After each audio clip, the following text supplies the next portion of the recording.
Ela está prestes a partir, mas ainda quer que a governanta se sinta confortável, não se importando para quem a governanta relata suas ações. A governanta revela que ela realmente vai acompanhar a princesa, o que surpreende Belia. Antes disso, Hualien se desculpa dizendo que estará no próximo quarto se sua senhora precisar dela. Shen liberta o imperador, que pousa no chão antes de comentar que a criatura está sendo rude com ele novamente, mas o grande pássaro nega sua afirmação. Depois de se olharem, Shen pergunta se o imperador precisa de ajuda, e enquanto o homem de cabelos escuros duvida de sua oferta, o pássaro aponta como o imperador acabou de invadir um castelo e subir em uma torre por uma mulher cujo nome ele nem sequer conhece. Archon responde que ele está apenas tentando retribuir por ela ter salvo sua vida, dizendo que ele só quer levá-la para Casteira e dar-lhe um lugar para ficar. O pássaro comenta que é raro para ele, que normalmente é uma besta fria, mostrar tanta bondade para um estranho. Archon questiona por que o pássaro o ajudou, e a criatura responde que o fez por curiosidade antes de decolar, voando ao redor do castelo e observando a mulher que está presa na torre. De volta à mansão, o imperador entra pela janela novamente e imediatamente Chaian relata sobre o grupo de assassinos que foram avistados pelos campos e fronteira, parecendo ter ouvido que Arkan está no reino. O homem de cabelos escuros afirma que sabe disso, tendo extraído as informações de um dos assassinos. O imperador instrui seu subordinado a descobrir onde eles estão escondidos, determinado a fazê-los confessar sobre a pessoa que queria tê-lo assassinado. Em seguida, ele declara que também quer que Chaian descubra a identidade da mulher mencionada por Rex, a que está atualmente aprisionada no castelo de Fieldsin. Seu subordinado comenta que é estranho uma mulher de cabelos pretos estar aprisionada lá, antes de prometer fazer o possível para encontrar o máximo de informações que puder. Depois Arkan avista algumas frutas na mesa e depois de perguntar sobre elas, Chaian responde que são uma especialidade de Fieldsin que Rex trouxe e que são muito boas. O imperador olha mais de perto a fruta, refletindo profundamente sobre algo.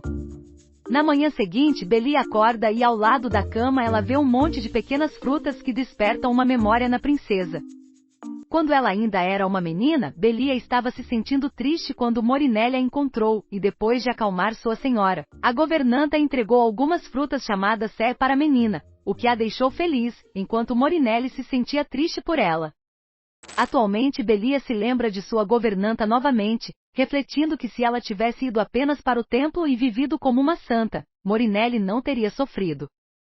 Quando a princesa ouve um barulho atrás dela, ela se vira e vê o homem da noite anterior parecendo muito elegante. O homem diz que acha a situação dela estranha e embora ele achasse que ela era uma santa antes, atualmente ele não acredita que ela seja uma. Belia fica surpresa que ele realmente tenha voltado e quando ele pergunta por que ela não comeu as frutas, a princesa o questiona se foi ele quem as trouxe. O homem responde que sim, revelando que ouviu dizer que é uma fruta que as pessoas de Fieldsin gostam, e é então que Belia percebe que eles deveriam estar focando nas coisas importantes. O estranho pergunta se pode entrar em seu quarto, e enquanto a princesa está considerando como deve responder, ele comenta que é a primeira vez que ele vê alguém com olhos dourados, parecendo encantado com eles. Ele comenta que os olhos dela são redondos como uma lua lembrando a época em que compartilharam um beijo corando. Belia muda de assunto perguntando por que ele está ali e ele responde que é porque ela salvou sua vida. A princesa lembra a ele que não queria ser recompensada e ele responde que é por isso que ainda não fez nada, afirmando que está apenas observando, pois percebeu que ela não queria sua ajuda. Nervosamente Belia pergunta a ele o que ele está planejando e o estranho mente, dizendo que apenas quer que eles conversem seriamente, então ambos se sentam para conversar. Primeiro Belia pergunta qual é o nome dele e o homem destaca como é rude perguntar o nome de outra pessoa sem se apresentar. Ainda assim, o estranho revela seu nome, Khan, antes de perguntar qual é o dela. Ela se abstém de revelar seu nome completo, apenas se chamando de Asbel.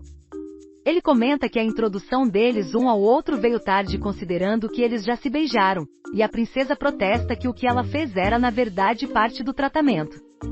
Pensativo, ele afirma que voltará na próxima vez, e ao sair pela janela, Belia diz a ele que preferiria que ele não voltasse. Khan pergunta se ela está falando sério, e quando ela diz que sim, o homem afirma que atenderá ao pedido dela, mas pede que Belia coma bem depois que ela olha para os selantes.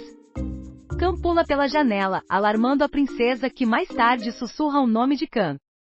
Mais tarde na mansão, enquanto Arkan está deitado em sua cama, Cheyenne e Rex entram em seu quarto, com a intenção de relatar o que descobriram sobre a família real de Fieldson. Rex revela que parece haver um problema entre o rei de Fieldson e a primeira princesa, e como a princesa não está bem de saúde, ninguém a viu em público, então ela sempre foi bastante misteriosa. Khan pergunta que tipo de conflito as duas partes estão tendo, e Rex responde que tem algo a ver com o príncipe herdeiro Gertras do Império Caster, que na verdade é adotado pelo imperador, mas desde que foi apontado como príncipe herdeiro, ele é considerado filho do imperador. Cheyenne diz para Rex parar de falar, mas o ruivo está muito agitado, dizendo que também está confuso sobre por que Gertras é o príncipe herdeiro, que não deveria ter a audácia de chamar o imperador de pai. Quando Cheyenne tenta parar Rex novamente, Arkan diz para deixar o ruivo falar. Rex revela que o príncipe herdeiro supostamente enviou uma carta a Filson para apresentar outra candidata a se tornar a princesa herdeira, e embora a princesa fraca não queira ir, seu pai, o rei, está a forçando.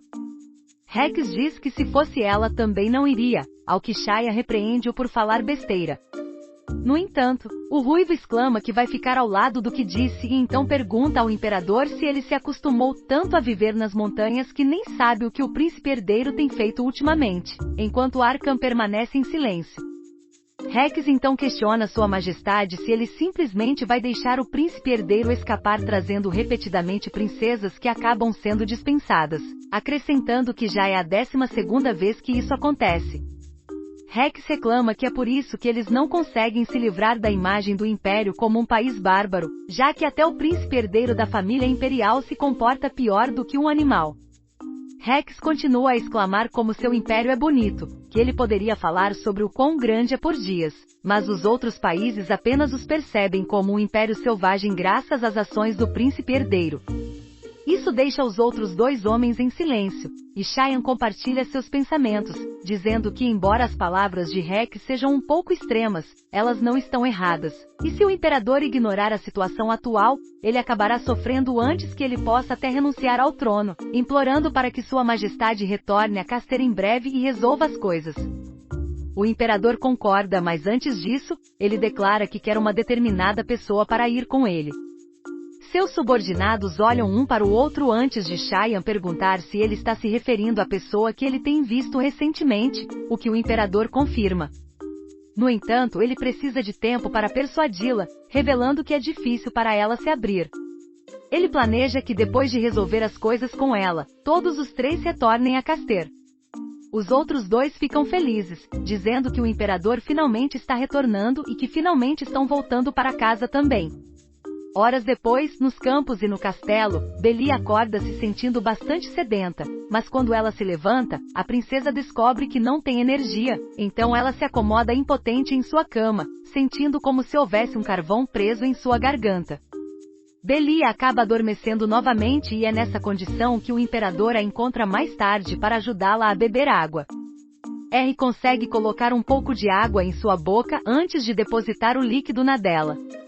Como Belia ainda está sonolenta, o imperador a segura com um abraço e pergunta o que ela fez para ficar tão doente. Ainda atordoada, Belia não é ela mesma, então ele a ajuda a beber água novamente pela boca, mas parece que Belia está insaciável e exige mais de um com descoberto. Sem água dessa vez, ele a beija. Antes de se afastar e pegar algumas peças de Ceylon que Arkan tenta alimentá-la. No entanto, a mulher se recusa, mas ele insiste que ela coma, mesmo que seja apenas um pedaço, e quando ela cede, o imperador a elogia. É então que os sentidos de Belia retornam, e enquanto Khan a olha ternamente, a princesa fica corada. Ele pede para ela não falar ainda para poupar sua energia, e Belia insiste para se sentar. O homem a segura, puxando-a para um abraço quando ela está sendo teimosa. Ele a instrui a descansar, e embora Belia inicialmente proteste, ela acaba cedendo ao sono. Olhando ao redor, Arkan vê restos de comida de jantar e ao examinar mais de perto, fica alarmado por alguém ter alimentado ela com isso. Pegando uma pequena porção em um vidro, ele chama Shen, que voa imediatamente para perto da janela. Quando a criatura pergunta o que ele quer, o imperador pede que ele leve o frasco para Cheyenne, dizendo que seu subordinado saberá o que fazer com ele. Shen comenta que Arkan agora está usando-o como um pombo-correio, mas o imperador lembra que Shen ofereceu ajuda anteriormente, então ele está pedindo isso agora.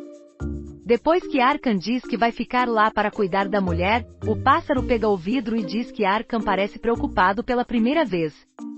Depois que Shen sai, o imperador observa a mulher, perguntando o que está acontecendo com ele, percebendo que ele se importa demais com ela. Na próxima vez que Belia acorda, ela se sente calma e leve, como se a princesa tivesse acabado de tomar remédio, embora ela só tenha bebido água. Memórias de Khan ajudando-a a beber água vêm correndo em sua mente, e ela se senta, fazendo sua cabeça doer com a súbita movimentação. Uma voz pergunta se Belia está acordada agora, e é então que ela percebe que o homem em questão ainda está em seu quarto. Ele diz para ela não ser tola, empurrando-a de volta na cama e dizendo para ela descansar. A princesa pergunta se ele esteve com ela o tempo todo, ao que ele responde sim antes de perguntar se ela gostaria de beber água. Suas palavras a lembram de como Belia estava tão carente dele, sempre pedindo por mais, e enquanto ela responde não, a princesa se afasta dele corando quando ele confirma que foi ele mesmo quem lhe deu água antes. Belia agradece a ele, confessando que não sabia o que aconteceu com ela antes. Ele a tranquiliza, dizendo que sabe, afirmando que os beijos entre eles foram apenas para ajudá-la a se recuperar. Quando a princesa pergunta quanto tempo ele estava lá, ele responde que não sabia, ocupado cuidando dela. E preocupada que alguém o encontre na torre, ele a tranquiliza, dizendo que não há com o que se preocupar, pois a empregada ao lado só deixou comida e água para ela.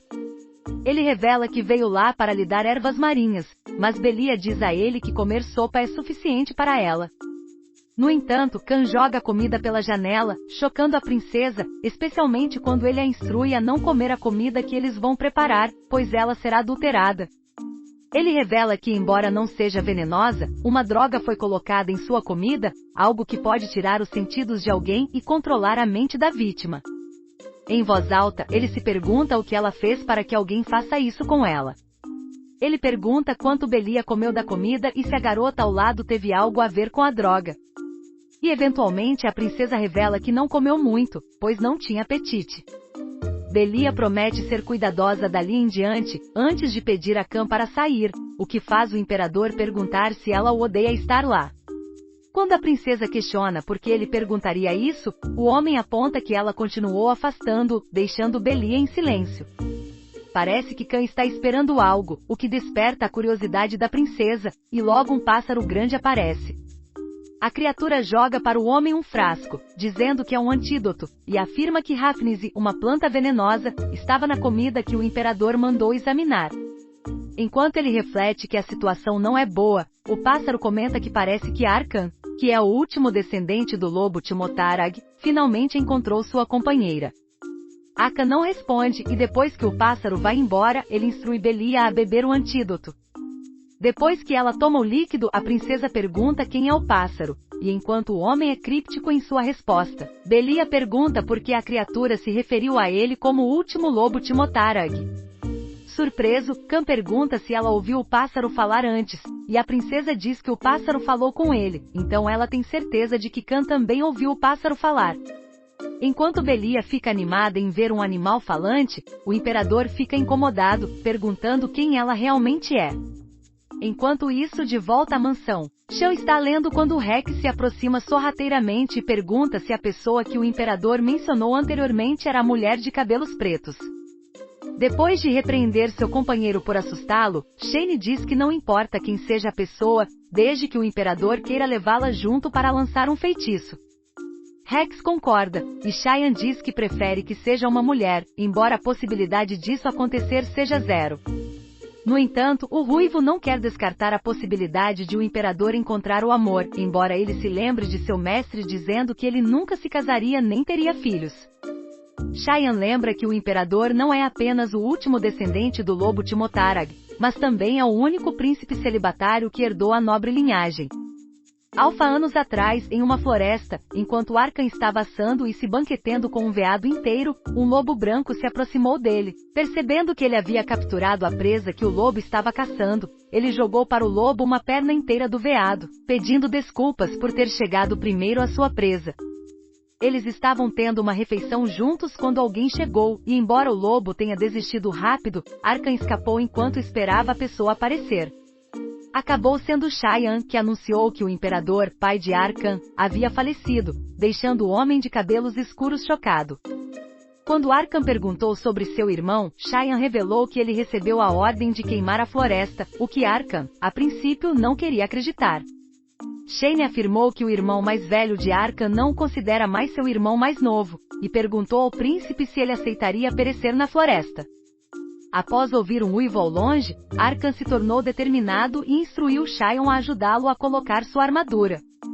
Atualmente Rex se pergunta como Arkan se sentiu depois de ser traído por seu irmão, e Chaiyan responde que provavelmente foi difícil para ele, pois teve que manchar as mãos com sangue para se tornar o imperador. O ruivo questiona se é por causa da culpa que ele fez do filho de seu irmão, a quem ele próprio enviou em missão, o príncipe herdeiro. Chaiyan responde que essa poderia muito bem ser uma das razões, mas ele acha que seu mestre não está confortável sendo o imperador do Império Caster. Rex afirma que a política não combina com seu mestre, mas mesmo assim, quando um homem se apaixona por alguém e decide ter filhos, isso não tem nada a ver com política. Enquanto isso, Arkan continua alimentando Belia e pergunta se ela gostou dos selantes, ao que a princesa assente. O imperador e a princesa não pode deixar de comentar que ele ri mais do que ela pensava que ele riria. Belia pergunta por que ele está sendo gentil com ela, concluindo que deve ser porque ela salvou sua vida. Arkan fica em silêncio antes de convidar Belia para ir com ele. De repente eles ouvem duas pessoas subindo as escadas, então Belia pede a Arkan que saia por agora, dizendo que dará sua resposta na próxima vez que se encontrarem. Quando a porta se abre revelando Shaleda e Hulin, Belia olha furiosamente para a noite quando ele pergunta se ela gostou da refeição que prepararam. A princesa diz francamente que parece que Shaleda esqueceu suas maneiras e lembra que, embora esteja atualmente trancada, isso não significa que seu status tenha mudado. Depois que a empregada coloca a bandeja de comida no chão, o cavaleiro ordena que ela saia, mas Belia protesta dizendo que sua empregada não precisa fazer o que ele manda. A princesa diz que ele pode dizer o que precisa dizer, mas se ele não está disposto a falar com Hulin presente, os dois deveriam deixá-la em paz. Não querendo ficar sozinha com seu ex-noivo, o cavaleiro se desculpa por sua grosseria, dizendo que só pretendia deixar a comida em sua mesa, já que parecia que ela estava dormindo. Quando Belia exige que ele bata em sua porta da próxima vez e espere até que ela o deixe entrar, Shaleda pergunta se a princesa está desconfortável, ao que ela responde sim, comentando que estar na torre é terrível. Depois de dizer a ele para não voltar mais e deixar Hulin fazer seu trabalho, o cavaleiro se desculpa. E embora pareça que ele e a empregada estão saindo, ele apenas fecha a porta atrás de Hulin, deixando o cavaleiro e a princesa sozinhos no quarto. Isso enfurece Belia, mas quando Shaleda começa a falar sobre Morinelli, ela congela. O homem sabe que ela está curiosa, mas a princesa apenas diz que confia que ele cumprirá sua promessa, e ele a assegura de que o rei está muito favorável ao tratamento de Morinelli, então ele recomenda que Belia se comporte e parta voluntariamente para Caster quando chegar a hora. Depois de sair do quarto dela, ele olha para o prato vazio da princesa, parecendo bastante pensativo. Ao mesmo tempo, em seu quarto, Belia olha pela janela e pensa em Khan. Mais tarde naquela noite no palácio, o imperador é informado por seus homens de que talvez a mulher de cabelos pretos na torre seja filha ilegítima do rei do Campo 10, embora Shane tenha certeza de que ela ainda é da realeza, pois crianças que não são filhas da rainha, como aquelas de uma amante ou prostituta, ainda são reconhecidas como membros da família real. No entanto, o homem de cabelos castanhos aponta um problema. Deveria ser impossível para o rei dormir com uma mulher de cabelos pretos. Rex diz que o rei deve ter sido drogado ou bêbado para que isso acontecesse, ou talvez tenha havido algum incidente que o rei encobriu para que o reino não entrasse em causa ao descobrir que ele tem uma criança de cabelos pretos. Shane conclui que não seria fácil para essa pessoa ser eliminada, pois ela ainda é da realeza, e havia rumores de que a pessoa ainda está viva. enquanto Arkan agora entende por que Belly tem sido tão defensiva. Rex exclama que Shen parece estar dizendo algo, e o Imperador revela que ele está dando um sinal de que o paradeiro do assassino foi descoberto. Emitindo um comando, ele diz a seus homens para capturarem todos eles vivos até o final do dia, e imediatamente eles se apressam em direção às torres, onde Belia está esperando. Muito obrigado por assistir a este vídeo. Se você gostou do que viu, por favor, deixe seu like. Estamos com uma meta de alcançar 10.000 inscritos e se conseguirmos, poderemos aumentar nossa frequência de postagem para um vídeo por dia. Então não perca tempo. Clique no botão de inscrição e faça parte da nossa comunidade. Juntos podemos fazer isso acontecer. Obrigado pelo seu apoio e até o próximo vídeo.